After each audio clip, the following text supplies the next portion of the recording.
So, good morning, Charles. Morning, Mark. Charles Roberts, leader of East Cambs District Council. About a year now. How's it going? About a year now. It's going well. It's very busy. Yeah. Plenty to do. Never a dull moment.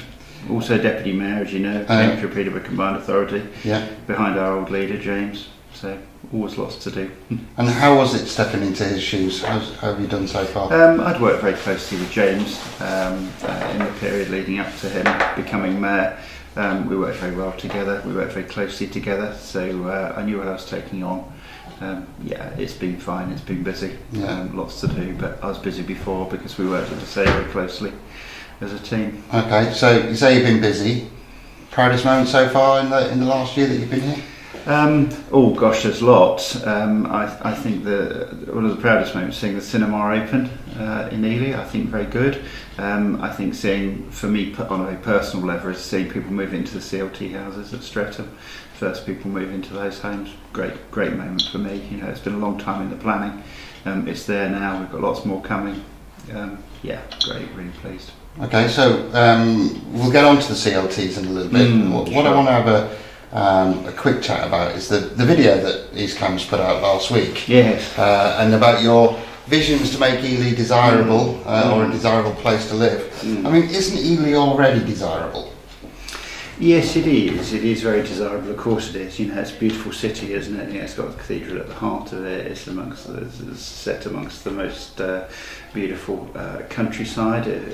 The Fens, the land of the big skies. You know, what a wonderful position, and Ely rising up from that. Yes, great place. It's changing, isn't it? You know, I've grown up here all my life. I was born and brought up in Streatham.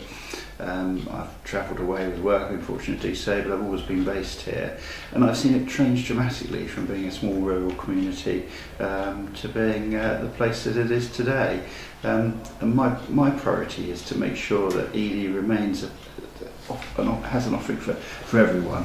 That local people aren't just displaced, because we've got this massive growth, of course, in London, but in Cambridge too, and the pressure that brings on our community, on Ely and the surrounding district, is immense, and the displacement of local people. Ely is special because it's a market town. The villages around are special because they're close to Ely, they're served by the market town. We've got the south of the district as well, of course. We've got some beautiful villages out there. But the pressure on all of those villages, on all the communities, from the economic prosperity of London and Cambridge, is immense, and we must make sure that people aren't just displaced. Otherwise, the very reason why there are strong communities, and the reason why people, commuters, choose to come and live in those villages, because they've got a great sense of community, they've got great pubs and things. If you actually replace all the local folk with commuters, then you're going to destroy the very reason why people choose to come in the first place. It's not to say we're against new people coming in. Of course we're not, absolutely not. And if we're going to continue to be successful with business, we've got to have more people. We've got about 1% unemployed across the district. We're incredibly low, incredibly economically successful area. So if you're going to bring more businesses in, clearly you need more people. Otherwise you've got no workers. Yeah. So of course we've got to have new people coming in, but at the same time we've got to make sure we provide for the local people as well. So. Yeah. I mean, we came up with some facts and figures that show that Ely is already desirable, and you know, when you read through this, you've got to wonder how you can improve on it. For instance, you said you've got the cathedral, we've got the riverside, we've got 2 Green Flags Award, we've got a Hidden Gem Award, new leisure village, new leisure centre, voted nicest place in the UK by one of the national newspapers a few years ago. As you said, one of the UK lowest unemployment rates. Council tax frozen for 4 and a promise for another 2. House prices, now is something, you know, some are up as high as 40% in 6 years. Rental prices, some of them up by 80% in 6 years. But then we've got the commute to King's Cross, which is only 70 minutes, and of course who can forget the most infamous bridge in Britain, you know, itself has become a talking point. I mean, how do you improve on these figures? I think I'd say to you first of all is, what do the people tell me that they want now? Yes, there's some great things going on in the district. Houses. You make the point about the cost of property, you make the point about the cost of rent. That is a big issue in an economically prosperous area. And it's something I'm very, very keen as a district council. We engage to the greatest practical extent to make sure that there are homes affordable for people that are working locally.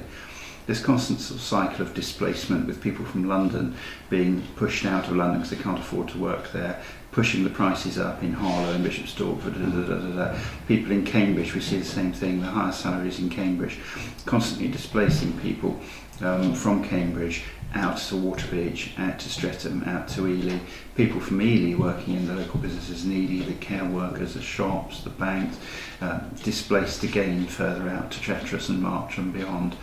That's not a sensible cycle in my mind, and I think if you can intervene to some extent to break that cycle, I think it's a good thing to do.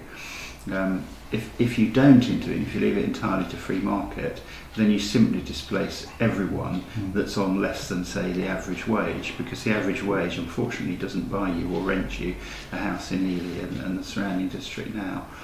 That's a big problem. So housing. Other infrastructure, better roads. We've had very little investment in roads in this area. We're a massive contributor to the local economy, where I say we're hugely productive, very low unemployment. And we absolutely need to deliver the infrastructure. And I think that's where the Combined Authority, we were one of the first councils in the new Combined Authority to vote in favour of joining and having the directly elected mayor and the Combined Authority. I'm very glad that we did. I think it gives us so much more influence, ability to influence and prioritise the infrastructure delivery. We've got things like the A10. No one that lives here will be happy with the A10. I'm ashamed. Of course, it isn't entirely a district council responsibility, but we see now through the Combined Authority that there is so much more influence we can have and so much more we can do. So, in answer to your question, it's homes, roads, trains. You know, they're the things we've got to address now. They're big issues, and we've got to take them head on. Okay, talking of homes, leads nicely into the next section. So in 2014, I stood on the field at Upland Road, opposite Davison Road. I think they're going to call it Orchards Estate or something like that. That's right.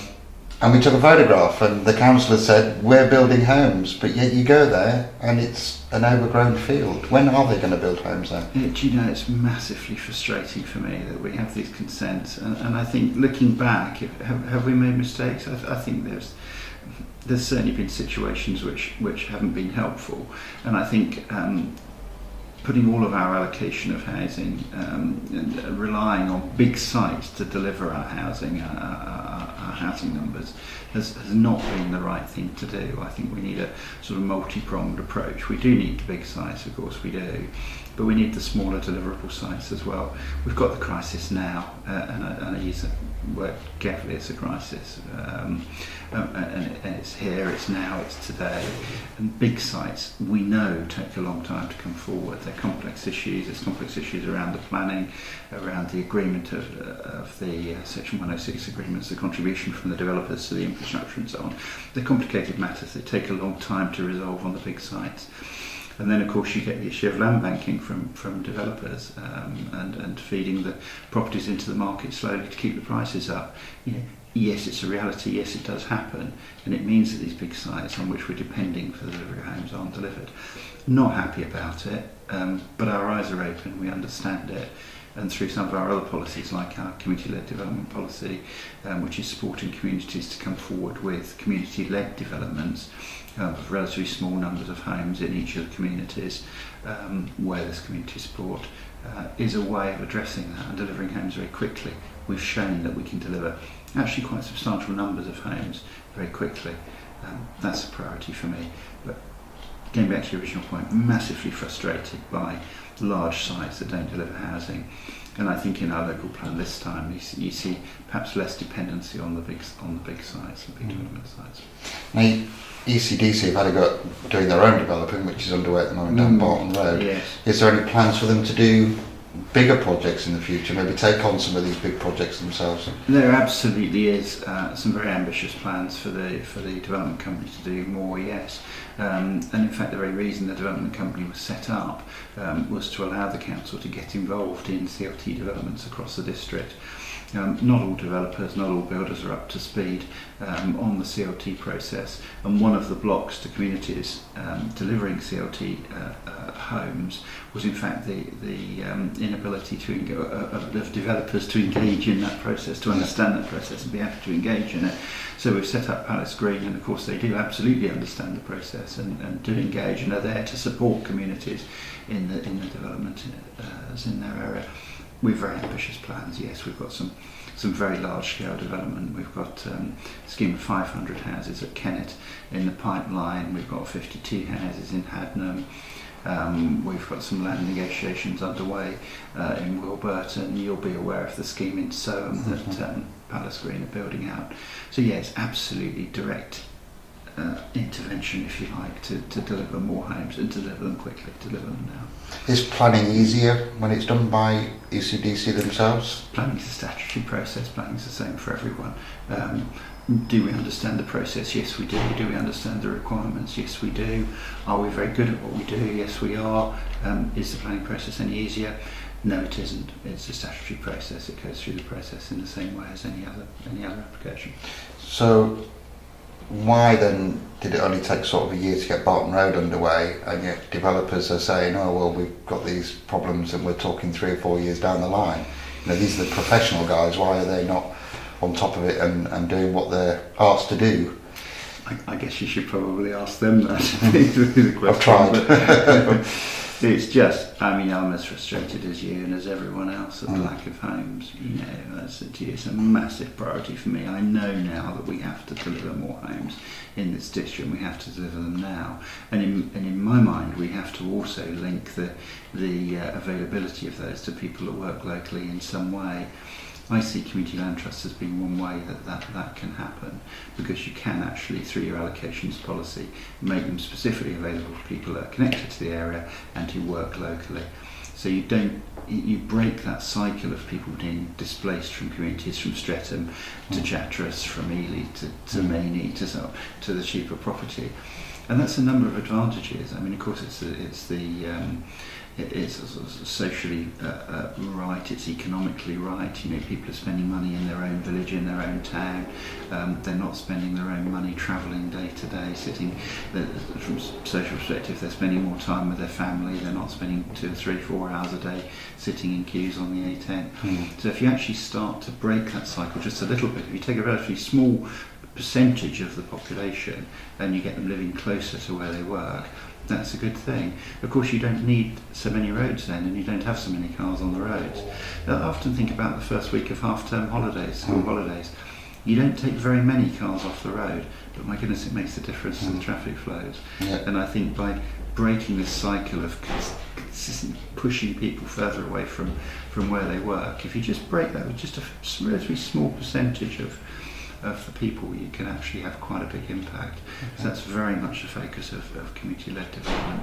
But your original point, you know, why doesn't the market come forward? Well, I think there's lots of reasons, isn't there? There's land banking issues, there's wanting to hold the prices up, there's priorities, frankly, in terms of geography. You get big companies, and if it's more profitable to develop in one area, they'll do that. And you know, of course, that's what the free market allows.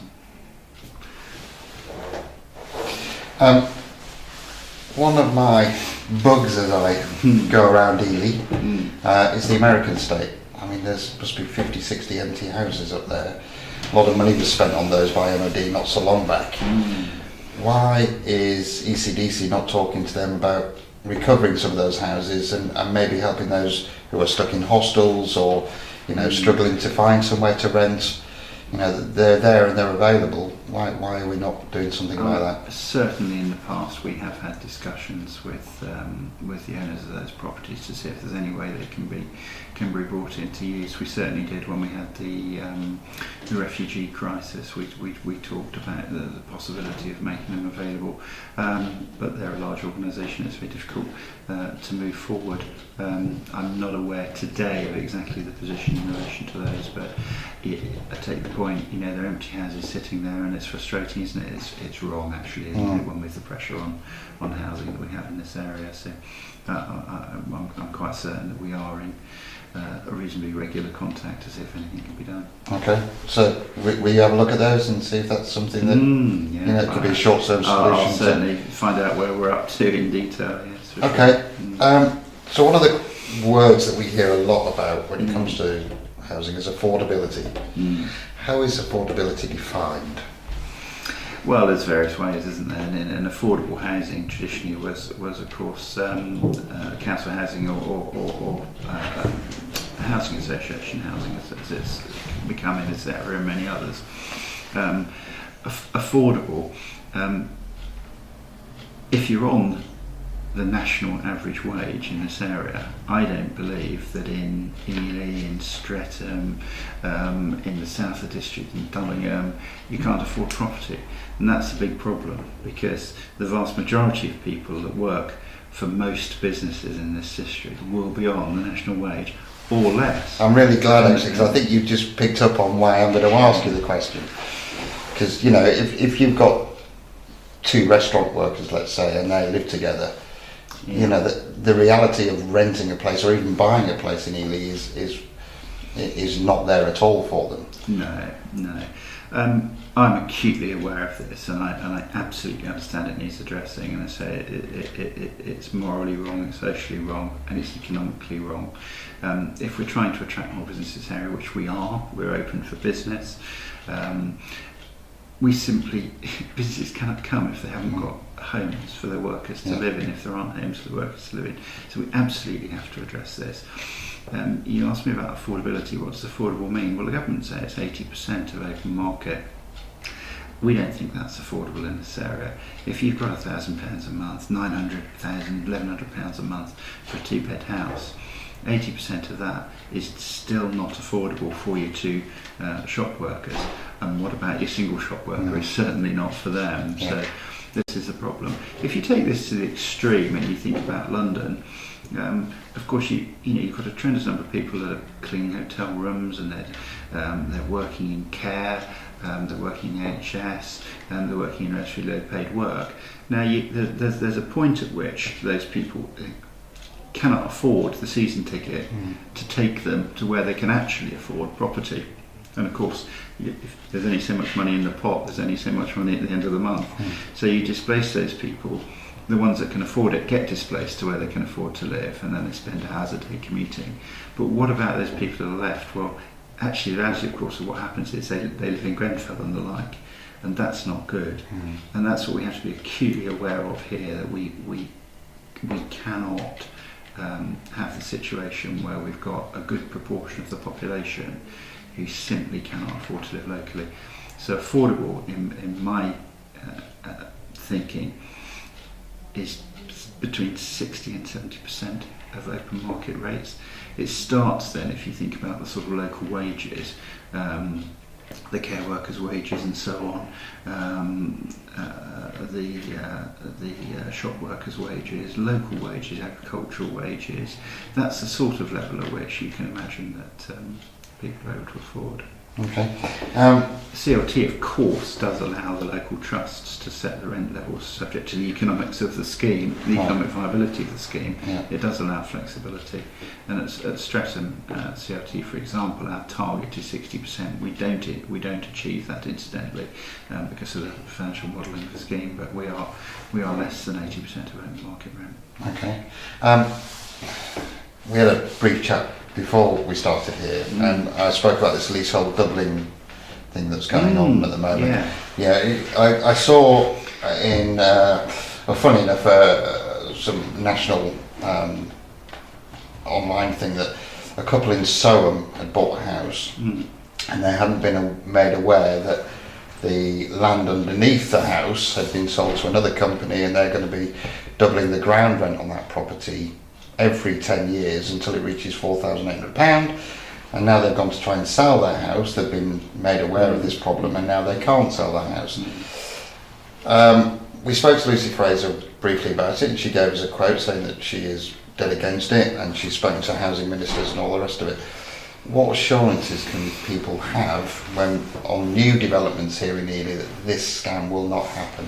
Well, I mean, I think the first thing to say to you is that we're aware of it, and I'm quite certain that our planning teams will be taking any precautions that they can to prevent this happening. We are aware of it.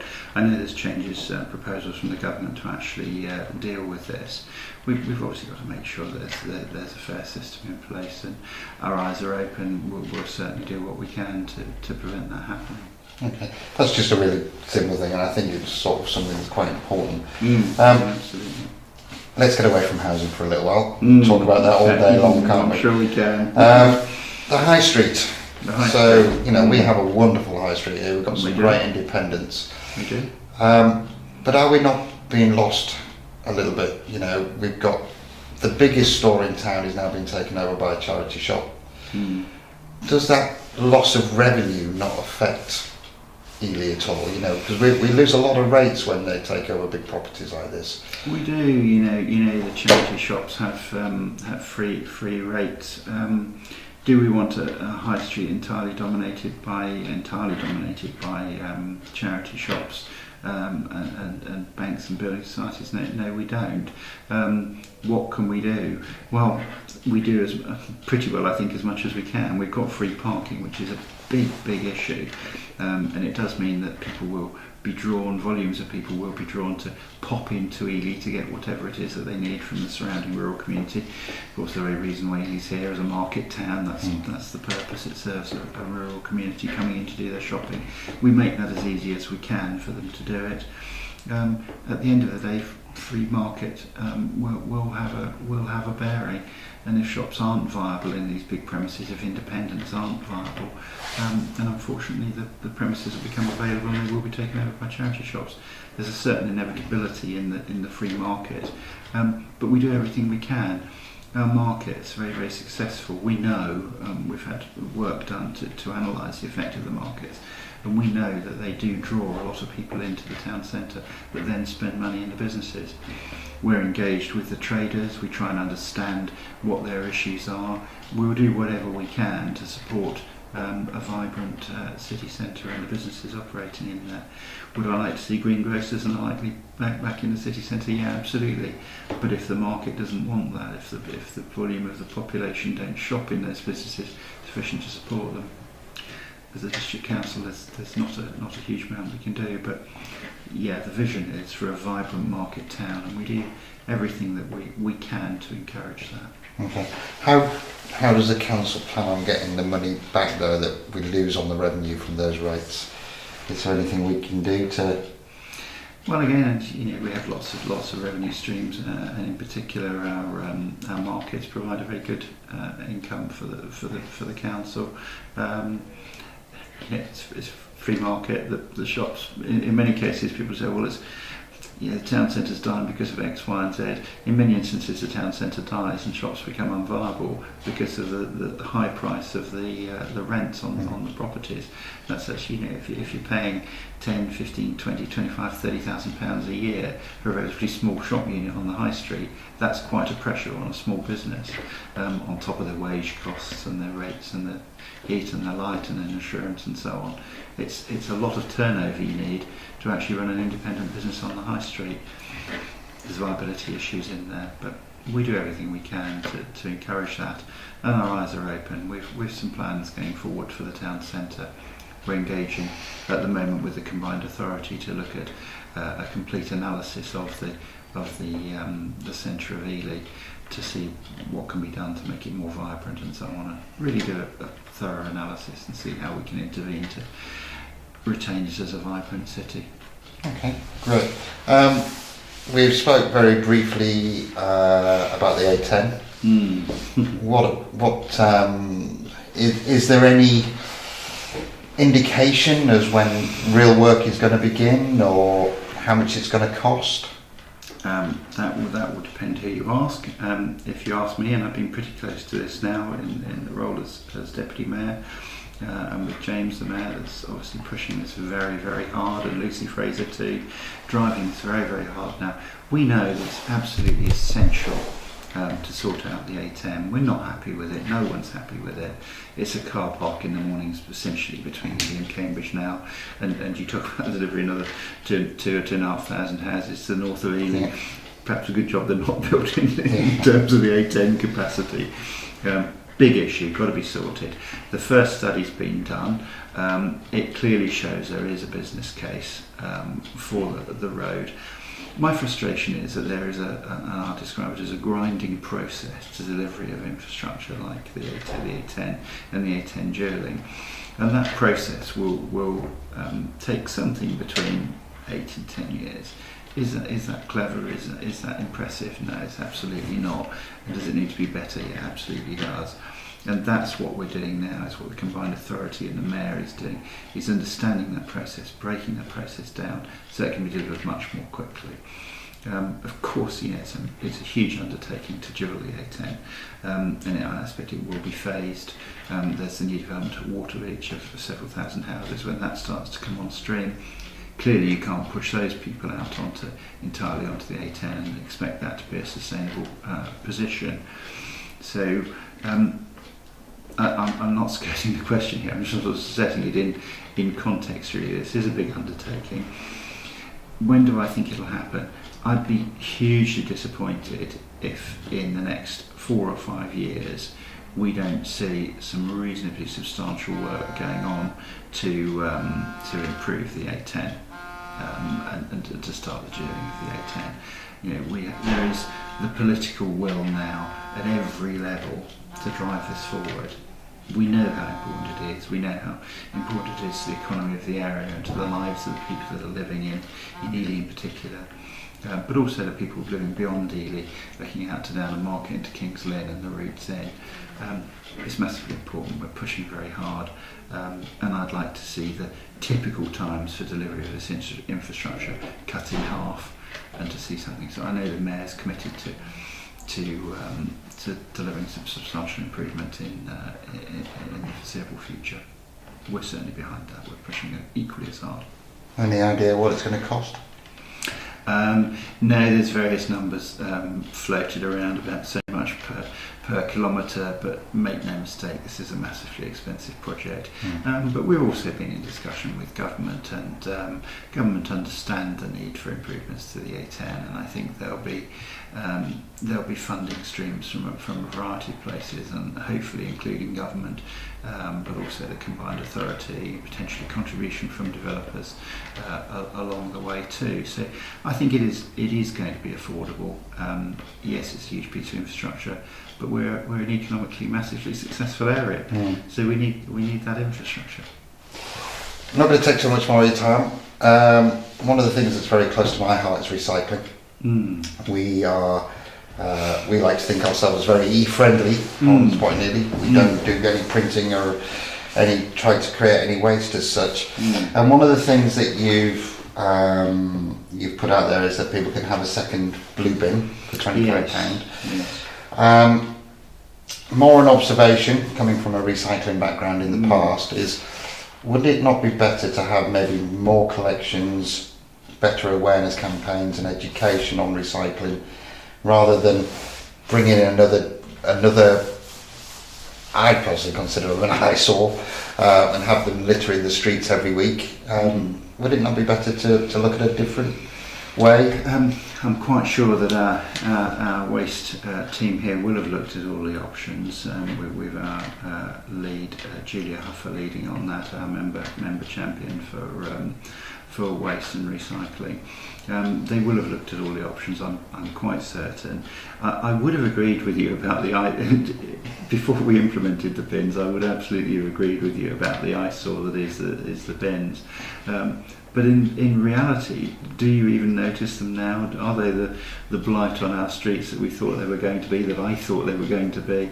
No, and people say to me, I love it, I didn't think it was going to work, I was a bit unsure about it, but I absolutely love my bin now, and I've got to say that's my personal experience too. In terms of more frequent collections, that would be one option, but of course the vast majority of people don't overfill their blue bin in a fortnight. If you have a young family or a big family or some other reason, you may actually fill up more than one bin. This solution gives you the opportunity, if that is the case, to pay your one-off £25 for the additional bin, and we'll collect it free of charge. So it's really saying to bigger families, people who create more waste, if you need it, it's there. That's what people tell us they want. I think we could have said, well, weekly collections of blue bins as well, but we'd be emptying half-empty bins a lot of the time. So I think on balance, this is certainly a good solution for where we are at the moment. Okay. Thank you very much. You're very Is there welcome. anything else you want to include that we haven't added in this morning? No, I think we've covered the big issues, haven't we? I mean, for me, as I say, we've obviously there's a lot being done in the district. We are a council that delivers. We've shown that things that have been talked about for many years, we get on, we deliver. The Southern Bypass, the leisure centre, the cinema, these are things, they're big projects. The station car parking at Littleport, which we were told when I first joined this council 7 or 8 years ago, would never happen because there wasn't land. Now there's a car park there, it's open, we've got commuters. That's a big boost to Littleport. The Littleport Leisure Centre, which the members over in Littleport have pushed and driven really hard, that's delivered now. We have a great record of delivery in this council. It's what we focus on, it's what we're about, it's what we believe our primary role is, to get on and deliver what the people want. What haven't we delivered on? We haven't yet delivered sufficient housing by any stretch of imagination. There is a need for more housing. We all know that. More housing that's affordable to people working locally. And our roads are not adequate, our infrastructure is not adequate. Do we need the railway station at Soham? Absolutely we do. There's massive growth planned in Soham. It'll be transformational for that town. So we've got to push housing, we've got to push roads and rail infrastructure. They're the big deals going forward, and that's what we have to focus on. Charles Roberts, thanks very much for your time. Welcome, Mark. Thank you.